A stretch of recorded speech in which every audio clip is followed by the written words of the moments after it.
ప్రకృతి ఎరువులను స్వయంగా తయారు చేసుకుంటున్నారు ఈ సాగుదారు. అందుకోసం 15 దేశీ ఆవులను పొలంలోనే పెంచుకుంటున్నారు. ప్రత్యేకంగా వర్మీ కంపోస్ట్ యూనిట్ను నెలకొల్పారు.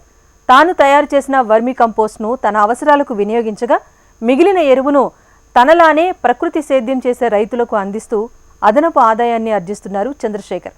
మరి వర్మీ కంపోస్ట్ యూనిట్ నిర్వహణతో పాటు ప్రకృతి ఎరువులను ఏ విధంగా తయారు చేసుకుంటున్నారు, పంటకు ఏ సమయంలో ఎంత మోతాదులో అందిస్తున్నారో రైతు మాటల్లోనే తెలుసుకుందాం. నేను వ్యవసాయం చేసేటప్పుడు నాకు డెంకాడ మండలంలో ఏవో హరికృష్ణ గారని ఉండేవారు. అతను నాకు మోటివేట్ చేశారు, నీ ప్రకృతి వ్యవసాయం చేస్తాను అంటున్నాను కాబట్టి నీకు ఫస్ట్ వర్మీ కంపోస్ట్ యూనిట్ అనేది నీకు కావాలి, సో దానికి నువ్వు తీసుకుంటూ చేయిస్తే బాగుంటుంది అనేసి అంటే తను నాకు మోటివేట్ చేశారు. సో గవర్నమెంట్ తరపు నుంచి మీకు ఈ విధంగా వస్తుంది అంటే నేను 60 feet లెంత్ 40 feet విడ్త్ ఈ విధంగా దీంట్లో 4 beds 1.5 feet depth 2 feet width ఈ విధంగా ఒక 4 beds మేము ఇక్కడ నిర్మించాం. అలాగే మనం దీని లోపల దాచుకోవడానికి ఒక రూమ్ కూడా దాంట్లో షెడ్ అనేది ఒక రూమ్ అనేది ఏర్పాటు చేసుకున్నాం. యాక్చువల్లీ ఈ సైట్ అంతా నేను ఏంటంటే రీసైక్లింగ్ బిన్ టైప్లో నేను చేశాను. ఎలాగంటే నా దగ్గర ఆవులు ఉండాలి, ఆవులు అనేది ఎలాగ నాకు కావాలి, మెయిన్ గోమూత్రం కావాలి, పేడ కావాలి.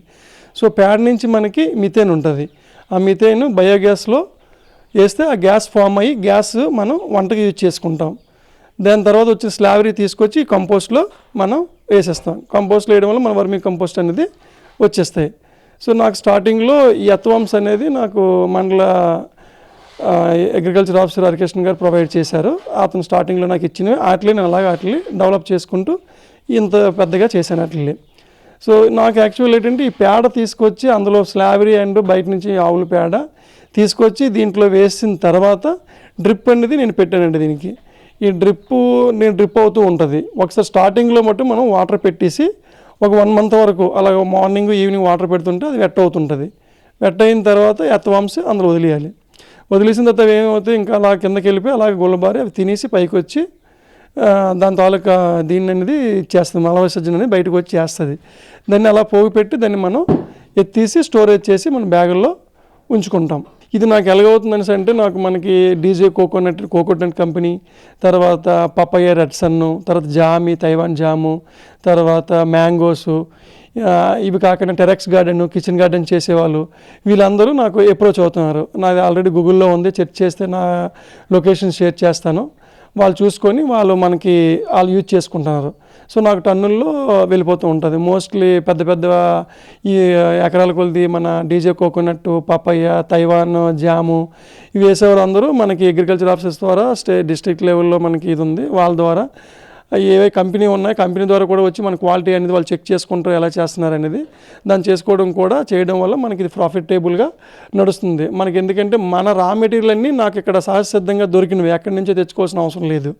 సో దానివల్ల నాకు ఏమవుతుందంటే ఇక్కడ మనకి టన్ అనేది 15,000 to 15,000 వరకు అప్రాక్స్. సో లార్జ్ స్కేల్లో 5 tons 3 tons తీసుకుంటే వాళ్ళకి ఒక 10,000 వరకు టన్స్ వైజ్ అలాగా వాళ్ళకి ప్రొవైడ్ చేస్తాం. దాంట్లో మనకి లేబర్ ఛార్జెస్ ఇవన్నీ తీసుకున్న ప్రాఫిటబుల్గా ఉంటుంది అనమాట.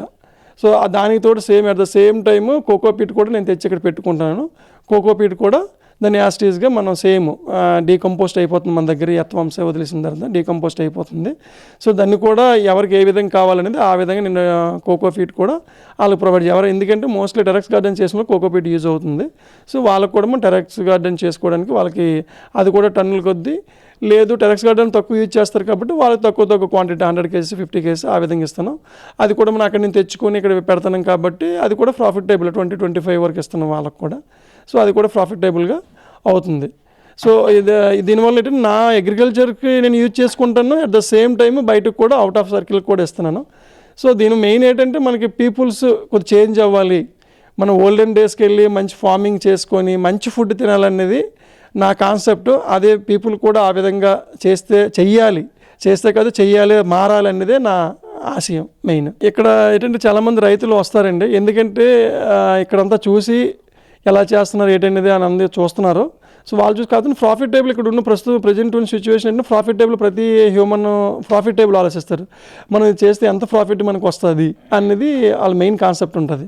సో ప్రాఫిటబుల్గా ఫస్టే వెళ్ళాలంటే కష్టమైన పని. సో కొద్ది రోజులు సస్టైన్ చేయవలసి ఉంటుంది, దెన్ ఆఫ్టర్ ప్రాఫిటబుల్గా ఉంటుంది. ఇంకోటి ఏంటంటే నా విలేజ్లో ఉన్న ఫార్మర్స్ కన్నా అవుట్ ఆఫ్లో ఉన్న వాళ్ళు ఎక్కువ. చాలామంది అవుట్ ఆఫ్ వాళ్ళు ఎక్కడెక్కడి నుంచో వస్తుంటారు, చూస్తుంటారు, వాళ్ళ గైడెన్స్ అడుగుతారు. నేను గైడెన్స్ వాళ్ళకి చెప్తాను ఎల్లవేళలా. ఈవెన్ ఫోన్ కాంటాక్ట్ నేను వాట్సాప్ కావాలండి, ఏ విధంగా అయినా సరే వాళ్ళకి మద్దతు అనేది నేను సహాయం అనేది చేస్తాను, ఎక్స్ప్లెయిన్ చేస్తాను మీదేని ప్రాబ్లం వచ్చినా సరే. సో మా విలేజ్ కన్నా అవుట్ ఆఫ్ దే ఎక్కువ నాకు, మా విలేజ్ కన్నా. అయితే కొంతమంది ఇప్పుడు మారుతున్నారు, టైం పడుతుంది, టైం తీసుకుంటుంది.